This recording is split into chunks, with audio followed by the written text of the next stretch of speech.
Hi friends, இன்றைக்கி ஒரு marriage function Madhapur கோயிலில். அதுக்காக தான் ரெடி ஆகிட்டுருக்குறேன். ரொம்ப நாள் கழிச்சு பட்டு சாரிலாம் கட்டினங்காட்டி ரொம்ப ஹாப்பியாக ஃபீல் பண்ணேன். கோயிலில் மாதப்பூர் கோவிலில் தான் ஃபங்க்ஷன். அதுக்கப்புறம் சாப்பிட்றதுக்கு மட்டும் வேறு ஹாலில் அரேஞ்ச் பண்ணியிருந்தாங்க. அந்த கோயில் தான் ஃபஸ்ட்டு நான் வீடியோ போட்டதே. என்னோடய யூடியூப் சேனல் ஆரம்பிச்சது இந்த கோயில் தான் வீடியோ போட்டிருந்தேன். சூப்பராக இருக்கும் இந்த கோவில். பாருங்கள், எல்லோரும் அங்கே வெளியே அங்கங்கே உட்காந்துட்டு இருந்தோம். அங்கே ஒரு ஆலமரத்தடியில் கொஞ்சம் பேர் உட்காந்துருந்தாங்க. நானும் அங்கே போய் உட்காந்து ஃபங்க்ஷன்லாம் பார்த்தோம். அதுக்கப்புறம் திரும்பி வரும்போது ஒரு நர்சரி பார்த்தேன். அங்கே 7 days ரோஸ் இருக்கான்னு செக் பண்ணேன். எனக்கு கரெக்டாக நான் நினச்ச கலர் கிடச்சி. இதுக்காக நான் ரொம்ப தேடிட்டு இருந்தேன். அப்புறம் வீட்டுக்கு வந்து பட்டு சரியில்லாம் மாற்றி கடைக்கு போயாச்சு. இது மத்தியான சீன் தான். மத்தியானம் அம்மா வந்து சமைச்சிருந்தாங்க. நான் வந்து பார்த்தேன், சுக்குட்டி கீரை பொரியல் மட்டும் செஞ்சிரு, நான் சாப்பாடெல்லாம் தாளித்து வச்சுட்டு சொன்னாங்க. தாளித்து சாப்பாடு அம்மா செஞ்ச செம்ம சூப்பராக இருக்கும்.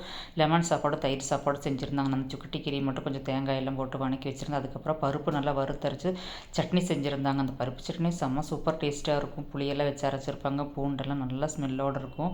இந்த லெமன் சாப்பாடும் தயிர் சாப்பாடும் இந்த பருப்பு சட்னியெல்லாம் அம்மா செஞ்சாங்கன்னா அவ்வளோ டேஸ்ட்டாக இருக்கும். கல்யாண சாப்பாடெல்லாம் அந்த பக்கம் நிற்கணும்.